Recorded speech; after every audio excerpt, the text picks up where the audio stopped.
Saludos y bienvenidos sean todos a un nuevo encuentro con la ciencia. En la lección de hoy estaremos finalizando la tercera unidad, la unidad de magnetismo. Lo haremos consolidando todos los conocimientos adquiridos en electrostática, corriente eléctrica continua y en esta unidad pasemos entonces al tema de nuestra lección.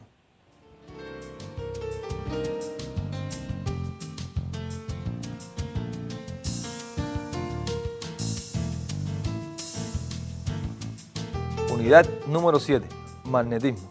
Lección 3, consolidación.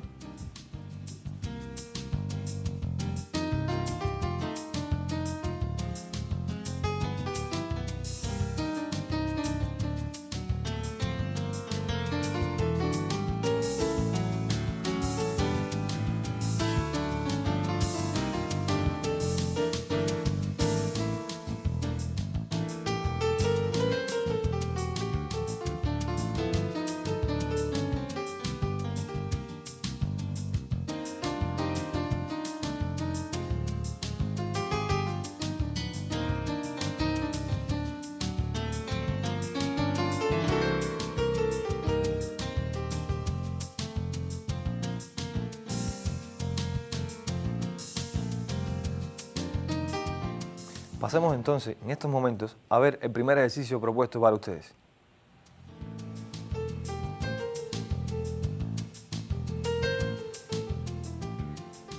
En las figuras que a continuación se representarán están diferentes cuerpos cargados. El inciso A de este ejercicio plantea que tiene que dibujar en cada caso las líneas de fuerza del campo electrostático y el inciso B, atendiendo al criterio de uniformidad del campo, clasifique cada caso. A continuación, después que ustedes copien la pregunta, pasaremos a ver las figuras.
Bueno, en la imagen están apreciando las figuras sobre las cuales ustedes tienen que responder el ejercicio. En el primer caso son dos cargas, una carga positiva y una carga negativa. Y en el segundo caso son dos placas cargadas, también una positiva y la otra negativa. Dibújenla y respondan el ejercicio.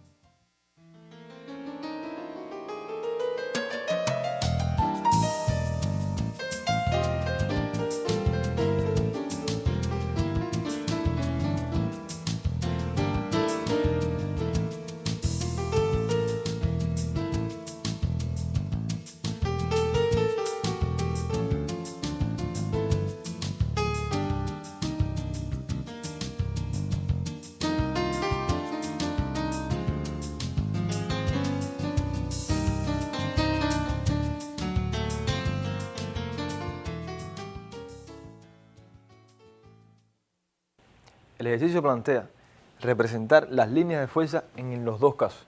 Pues bien, en el caso de las dos cargas aisladas que actúan entre sí, tenemos que el campo electrostático de esta carga, las líneas de fuerza se consideran que salen de la carga.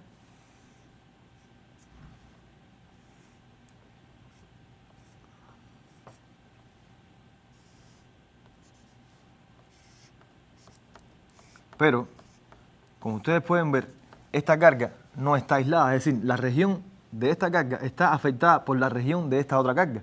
En el caso de la carga negativa, se considera, y aquí tenemos que extender esta línea porque es todo, se considera que hay una línea de fuerza que va desde la carga positiva a la carga negativa. Todas las líneas de fuerza se consideran que entran en la carga negativa. Y el campo en esta región sufre una deformación. Me refiero a que las líneas de fuerza en esta región del campo se distribuyen de esta manera. Todas saliendo de la carga positiva y entrando a la carga negativa. Estos son infinitas líneas de fuerza. Recuerden que las líneas de fuerza son las trayectorias que seguiría una partícula de prueba en esta región del campo.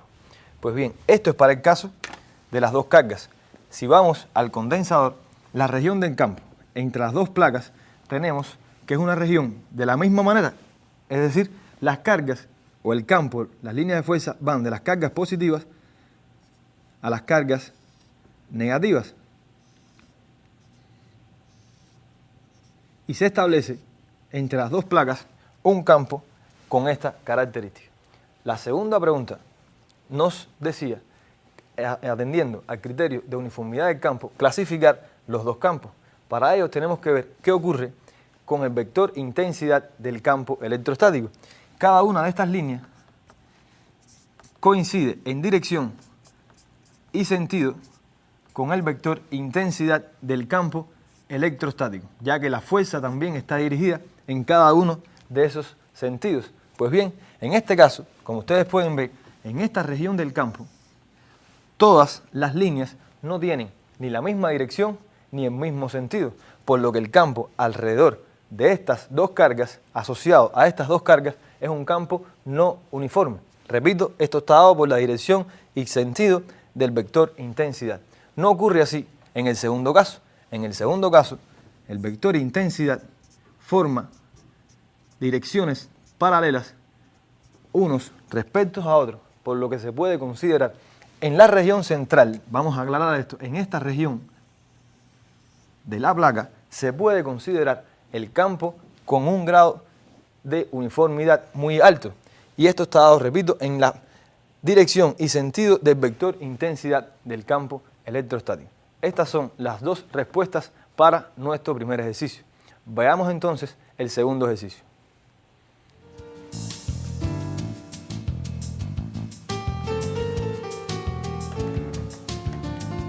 El segundo ejercicio plantea, determine la fuerza de interacción del electrón con el núcleo del átomo de hidrógeno, suponiendo la distancia entre ellos igual a 0,5 por 10 a la menos 8 centímetros.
Pues bien, tenemos un problema para resolver.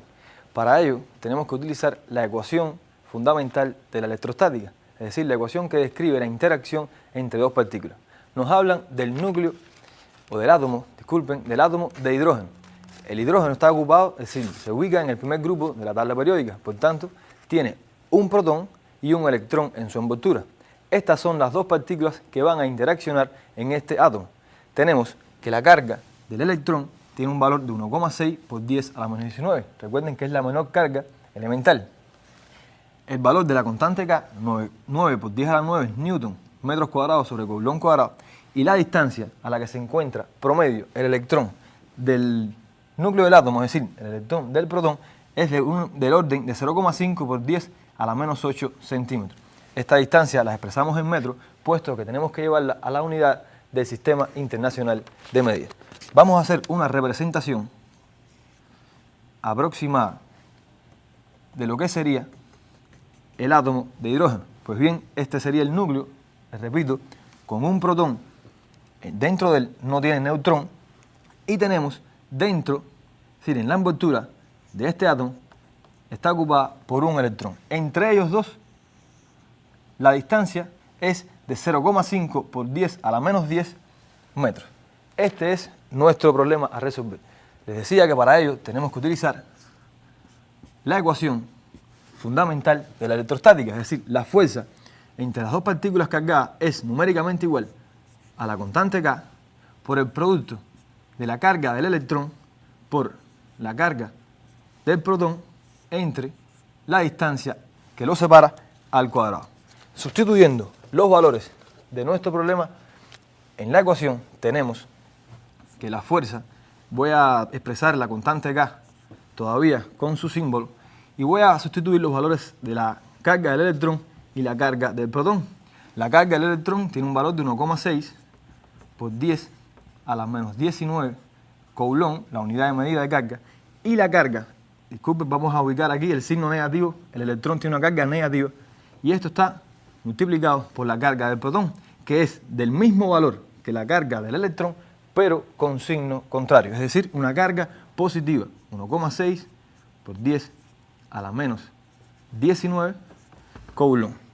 Esto dividido entre la distancia que separa al electrón del protón, y esto es una distancia de 0,5 por 10 a la menos 10 metros. Pues bien, efectuando nuestra multiplicación de las dos cargas y dividiéndolas entre la distancia que las separa, tenemos que la fuerza, vamos a ubicar ya nuestro valor de constante K, 9 por 10 a la 9 newton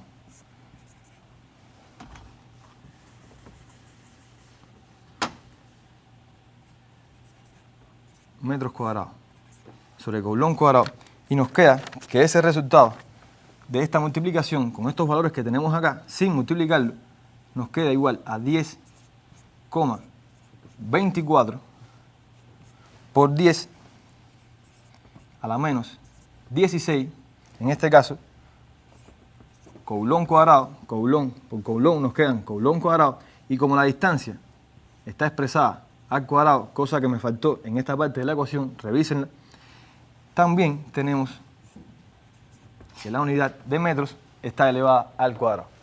Efectuando esta multiplicación nos queda que la fuerza entre estas dos partículas tiene un valor de 9,2 por 10 a la menos 6 newton. Veamos entonces si es correcto la expresión de la fuerza en newton.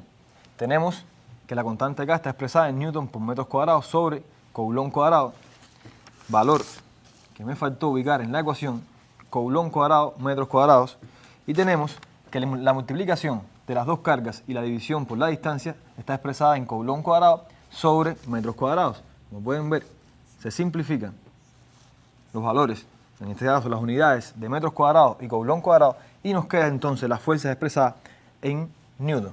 Y este es el resultado de nuestra ecuación. Para un caso curioso, pueden compararla con la fuerza de gravedad que existe entre estas dos partículas. Su masa es muy, pero muy pequeña. Entonces podemos ya pasar a nuestro tercer ejercicio.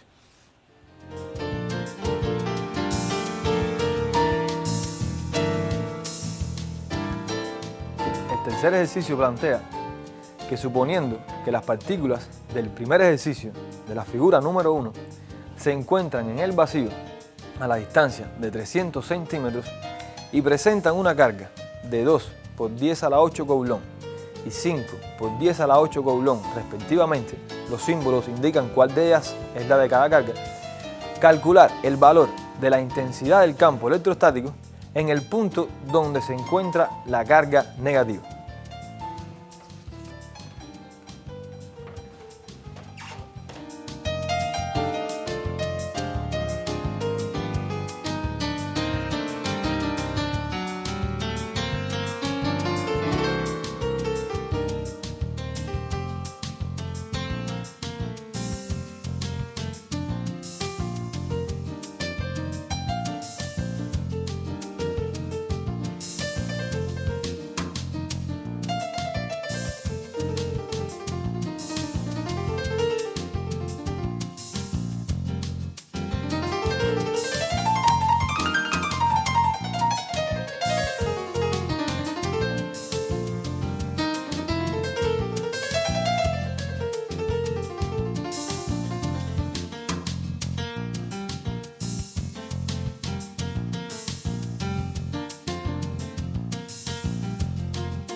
Pasemos ahora a la respuesta. Tenemos nuevamente un problema.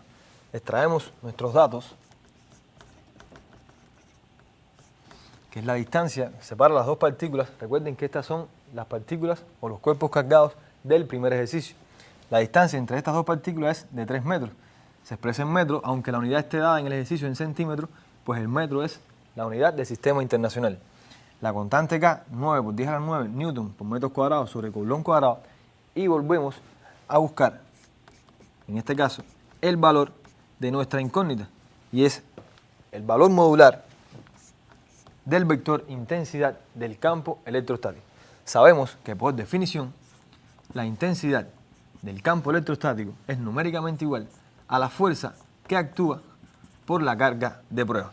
En este caso, en nuestro ejercicio, la carga de prueba es la carga negativa, o es el punto donde se encuentra la carga negativa. En este caso es la carga 2. Esta carga actúa sobre ella y tenemos que ver la intensidad del campo en esta región producto del campo electrostático de la carga positiva. Para ello, sustituimos en el caso el valor de la fuerza, nos queda que la fuerza es igual a la constante K por la carga 1, la carga 2 sobre la distancia al cuadrado, y todo esto dividido, vamos a sustituir en este caso por la carga 2, que es nuestra carga de prueba. Simplificamos, como pueden ver, la carga 2 en los dos miembros y nos queda entonces que la intensidad del campo electrostático es numéricamente igual a la constante K por la carga que crea el campo entre la distancia al cuadrado. Y esta es la ecuación que vamos a utilizar para determinar el valor de la intensidad del campo electrostático. Sustituyendo los valores, nos queda que la intensidad es igual a la constante K, 9 por 10 a la 9 newton metros cuadrados sobre coulomb cuadrado, por el valor de la carga 1. En este caso, en el ejercicio nos plantea que la carga 1 tiene un valor de 2 por 10 a la menos 8 coulomb, y todo esto dividido entre la distancia al cuadrado. Vamos a ubicar aquí para ser consecuente con lo que hemos hablado en todo el curso, y nos queda entonces la distancia, vamos a expresarla ya en su valor, 3 metros al cuadrado. La multiplicación de estas dos magnitudes y la división sobre la distancia al cuadrado nos da un valor de intensidad del campo electrostático de 20 newton sobre coulomb. ¿Por qué nos queda newton sobre coulomb? Pues bien, en este caso tenemos se simplifica un coulomb y se simplifican los metros cuadrados y nos queda el valor de la intensidad del campo en newton sobre coulomb.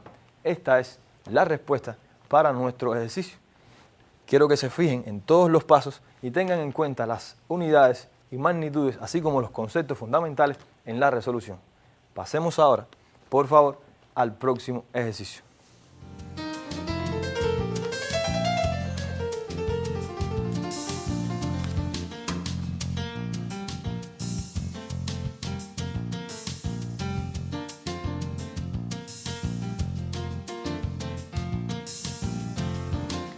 El ejercicio plantea que en un circuito se encuentran dos resistencias conectadas en serie, donde R1 es igual a 5 ohm y R2 es igual a 14 ohm.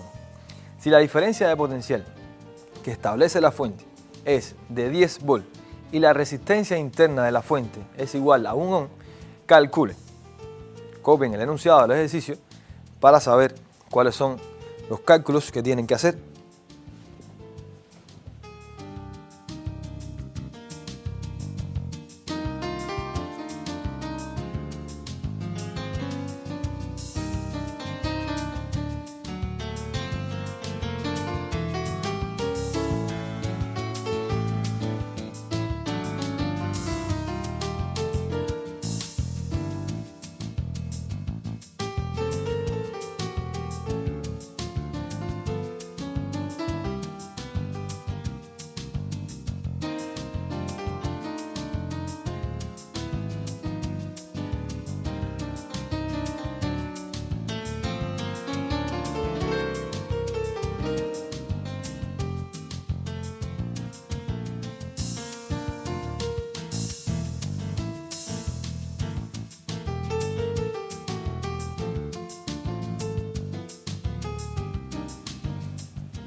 Tenemos que calcular el valor de la resistencia total del circuito. Este es el primer inciso. El inciso B nos pide el valor de la potencia eléctrica del circuito y el inciso C nos pide la energía en forma de calor que se disipa en el circuito en un tiempo de 3 segundos. Estas son nuestras incógnitas.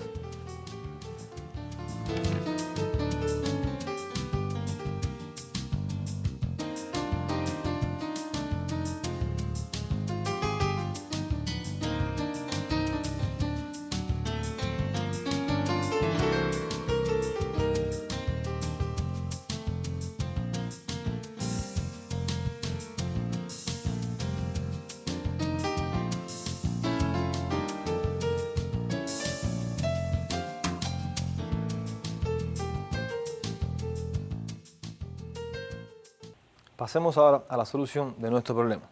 Como siempre, extraemos los datos. Nos dicen que la tensión que establece la fuente es de 10 volt, la resistencia interna de esta fuente es de 1 ohm, la resistencia 1 de 5 ohm, la 2 de 14 ohm y nos piden calcular la resistencia total del circuito, la potencia eléctrica del circuito, es decir, la potencia que entrega esta fuente y el calor que se disipa producto del paso de la corriente en el circuito. Para ello tenemos que saber qué tipo de circuito estamos trabajando. Estamos trabajando un circuito conectado en serie y nos dicen que los primeros elementos que tenemos en nuestro circuito son dos resistencias. Estas dos resistencias están conectadas en serie. ¿Qué quiere decir esto? Están una a continuación de la otra. Recuerden que también existe la conexión en paralelo y tenemos como fuente de nuestro circuito también representada con esta simbología. En este caso, la tensión de la fuente es de 10 volts. Nos piden entonces calcular las incógnitas que ya conocemos. Partimos para buscar la primera incógnita de que para buscar la resistencia total de un circuito conectado en serie, simplemente se suman todas las resistencias que componen el circuito. Tenemos en este caso tres resistencias, la resistencia 1, la resistencia 2 y la resistencia interna a la fuente de corriente. Esto nos da un valor sencillo de 20. Vamos a sustituir los valores nos queda entonces 5 ohm resistencia 1 más 14 ohm resistencia 2 más 1 ohm la resistencia interna de la fuente. Y esto nos da un valor entonces de 20 ohm. Esta es la resistencia total del circuito. El valor de 20 ohm corresponde a la oposición de este circuito al paso de la corriente. Entonces estamos listos ya a buscar nuestra segunda incógnita. En este caso es la potencia. Sabemos que la potencia se calcula multiplicando la tensión por la intensidad del circuito. La tensión del circuito nos la brinda la fuente y tenemos que esta tiene un valor de 10 volts. Pero la intensidad del circuito, como ustedes pueden ver, no aparece en ninguno de los datos. Por tanto, la intensidad del circuito se nos convierte en otra incógnita. ¿Qué hacemos para calcular esta incógnita? Pues bien, nos apoyamos en la ley de Ohm y nos queda entonces, vamos a buscarla aquí, que la intensidad del circuito es la tensión de nuestra fuente dividida por la resistencia total del circuito. Recuerden que esto es la ley de Ohm para el circuito. En este caso, para simplificar nuestro cálculo, vamos a sustituir el valor de la intensidad en la ecuación de la potencia. Podemos decir que sustituimos 1 en 2. Y nos queda entonces que la potencia es igual a la tensión multiplicada por la intensidad, que en este caso la intensidad es la tensión sobre la resistencia total. Y nos queda entonces que la tensión, la potencia de nuestro circuito es igual a la tensión al cuadrado sobre la resistencia total. El valor de tensión, si lo tenemos en los datos, y tenemos que la tensión tiene un valor de 10 volts, esto es elevado al cuadrado, dividido entre la resistencia total, que es 20 ohm, y esto nos da un valor, vamos a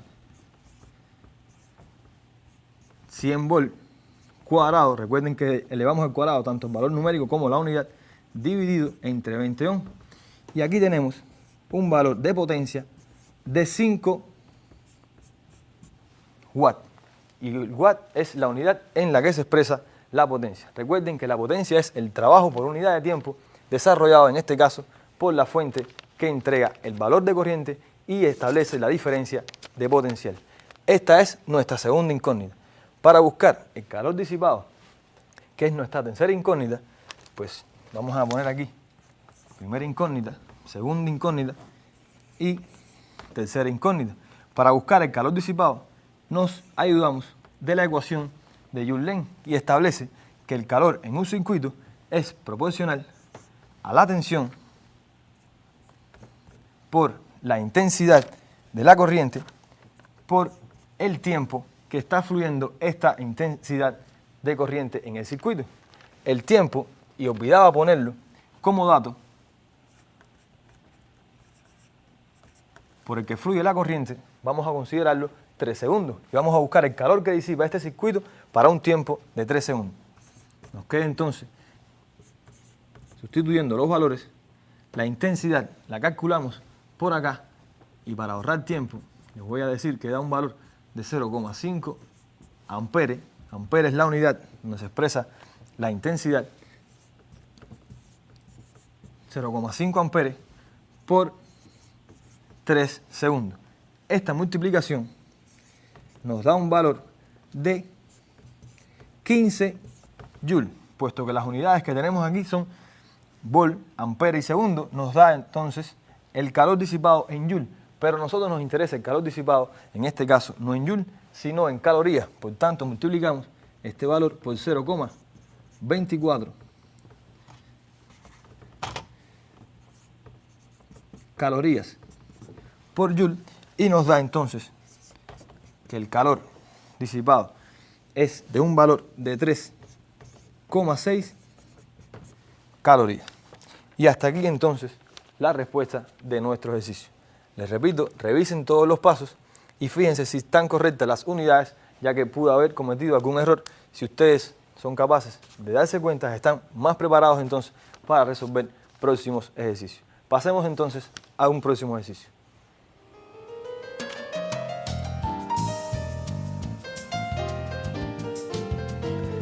En este ejercicio se representa un esquema donde la orientación de un imán frente a una bobina está establecida. Ustedes tienen que responder. Vamos a copiar el enunciado, después vamos a buscar las preguntas y por último copiaremos el esquema representado.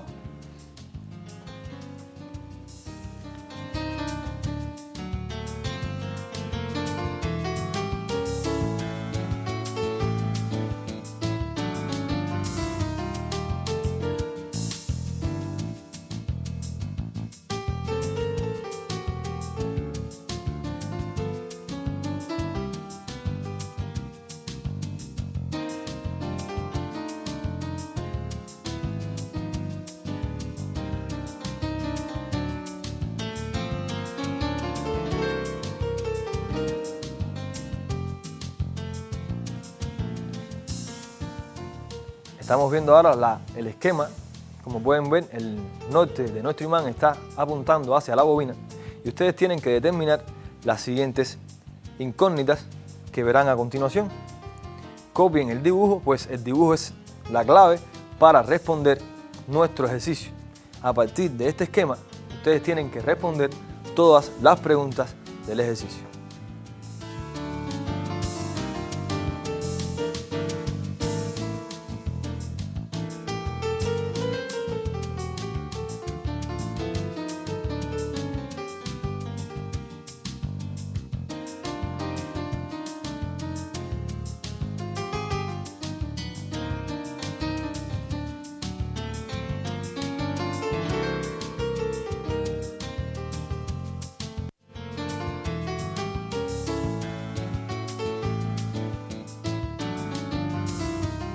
De acuerdo a lo representado en la figura, el inciso A les pide que establezcan la polaridad que tiene la bobina en cada uno de sus extremos. Recuerden que la polaridad en este caso es norte o sur.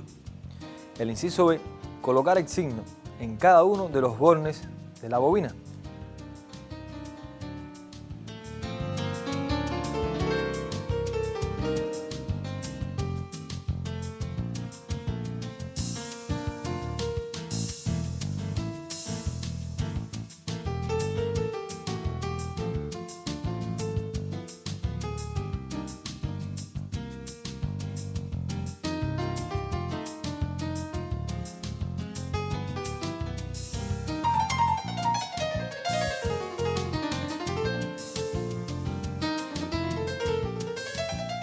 Pasemos a la respuesta del ejercicio.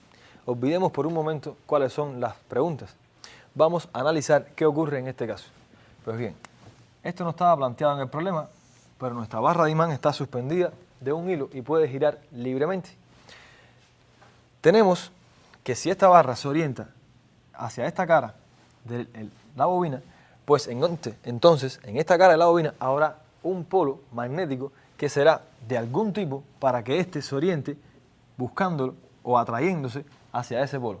Si el polo que tenemos en este caso fuera norte, como este imán está libre en su movimiento, tendería a separarse de esta cara de la bobina y entonces quien estaría frente a esta cara no sería el polo norte dibujado en negro, sino sería el polo sur dibujado en azul.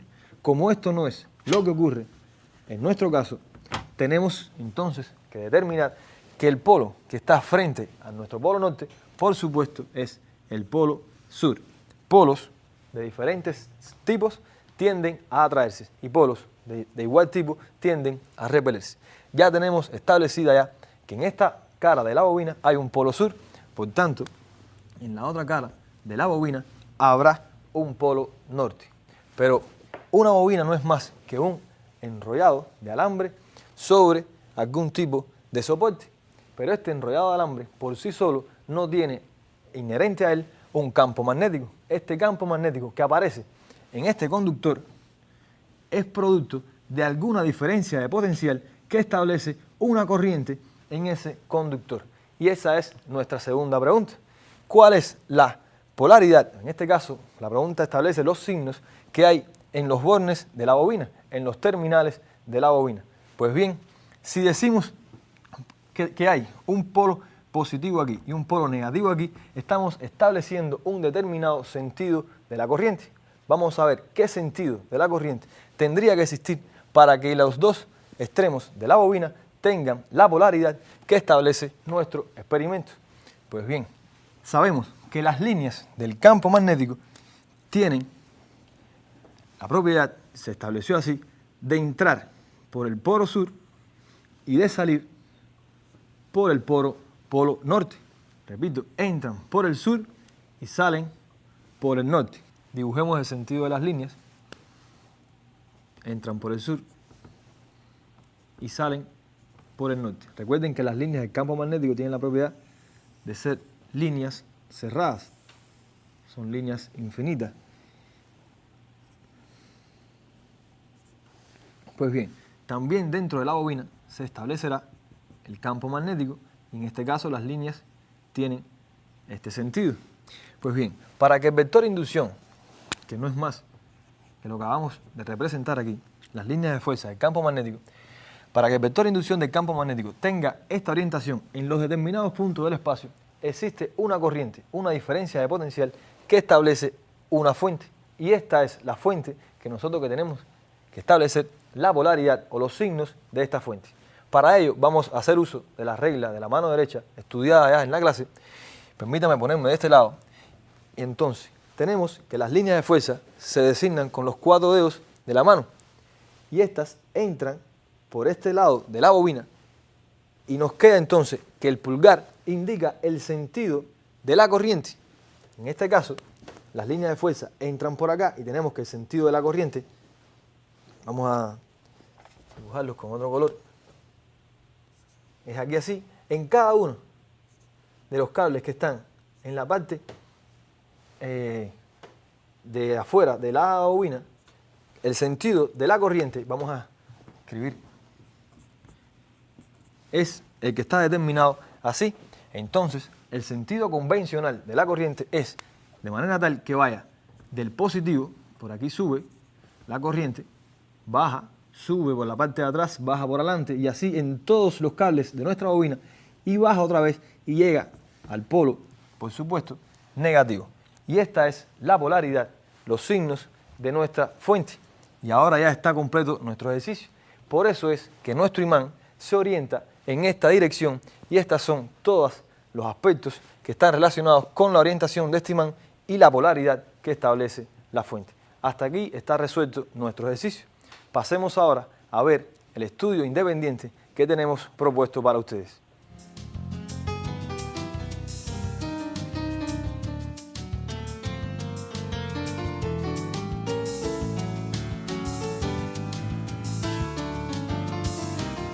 Como trabajo independiente, les propongo realizar un resumen de las leyes estudiadas en las unidades de electrostática, corriente eléctrica continua y electromagnetismo atendiendo a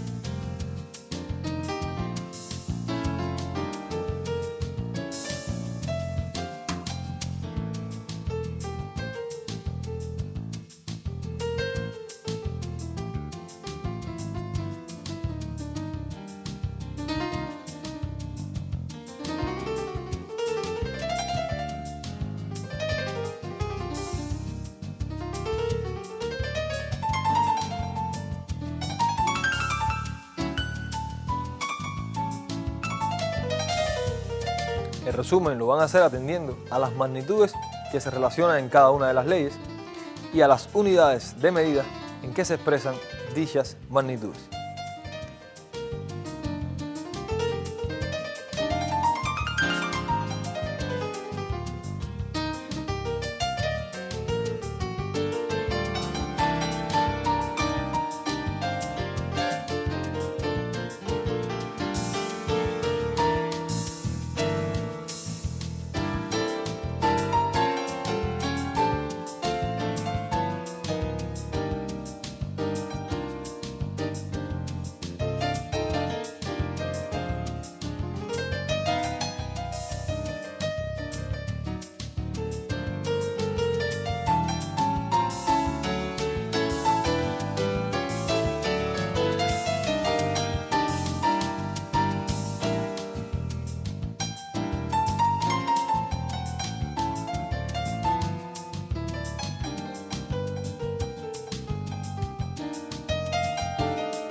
Para la realización de la actividad independiente pueden basarse en la clase de hoy. Hemos trabajado ejercicios de electrostática, corriente continua y electromagnetismo. En esta clase hemos visto ecuaciones y leyes fundamentales de estas tres unidades. Pues bien, les repito, pueden basarse en esto para responder la tarea. Hasta aquí nuestro encuentro de hoy y espero encontrarme con ustedes en el siguiente, donde trataremos aspectos relacionados con la óptica. Hasta un próximo encuentro.